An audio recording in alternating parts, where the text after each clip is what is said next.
Hey kids, today we're going to learn about homeostasis. Homeostasis is the process of an organism approximately maintaining constant internal conditions even with external changes in the environment. This is important as it allows enzymes to work to their optimum efficiency. In order for homeostasis to be maintained, two stages occur: detecting changes from the stable state. Detecting means to discover and identify the presence and existence. And counteracting changes from the stable state.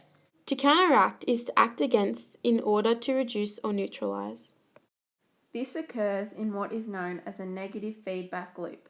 Levels can fluctuate from low to stable and back around to high.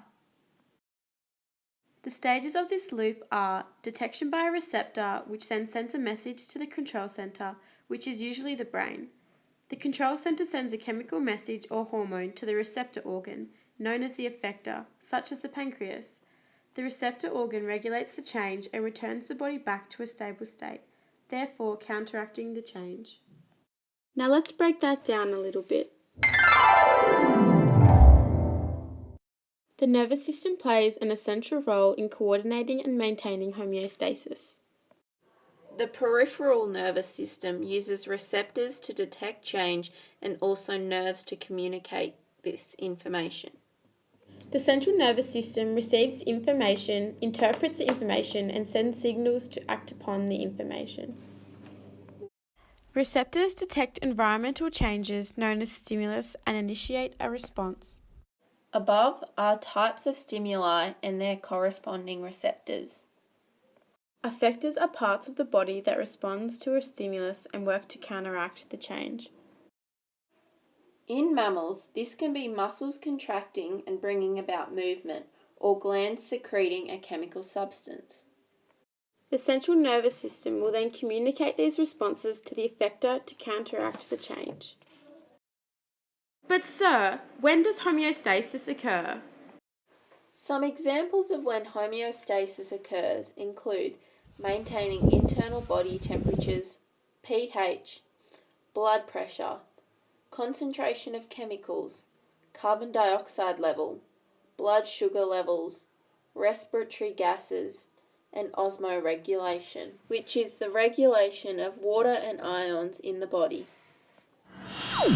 As our case study today, we will look into the importance of maintaining blood glucose levels. It is important to control blood glucose levels to ensure there is a constant supply of energy for the body cells to undergo respiration and metabolize efficiently. The pancreas, being the control center, detects increased level of glucose from the consumption of the jelly beans. Beta cells inside the pancreas secrete insulin into the bloodstream, which binds to glucose cell surface receptors and stimulates transport of glucose to body cells, therefore lowering the blood glucose levels. On the other hand, after activities such as exercise or fasting, blood glucose levels are lower than what is required for the body to function at its optimum level. this is where the homeostatic responses come into action. As the deficiency is detected, this is known as the detection of a change from the stable state. Alpha cells in the pancreas secrete glucagon, which is a hormone, and it diffuses out into blood and binds to cell surface receptors in the liver. This triggers the conversion of glycogen to glucose in the liver cells that have been storing glucose. The glucose storage is released back into the bloodstream until there is a sufficient blood glucose level. These actions are known as the counteraction of changes from the stable state. Homeostasis of the blood glucose levels has now been achieved. The key points of this to remember are: 1. Homeostasis is the maintenance of an internal environment despite changing external conditions. 2. Homeostasis occurs in two stages: detection of changes from the stable state and counteraction of these changes. 3. Detection is the recognition of changes made by stimulus and picked up by a receptor to then send a message to the control center. 4. Counteraction is the change in action undertaken in order to maintain the stable state. This is undergone by a hormonal message from the control center to an effector organ to counteract the changes. 5. Blood glucose levels are an example of a vital thing to be maintained.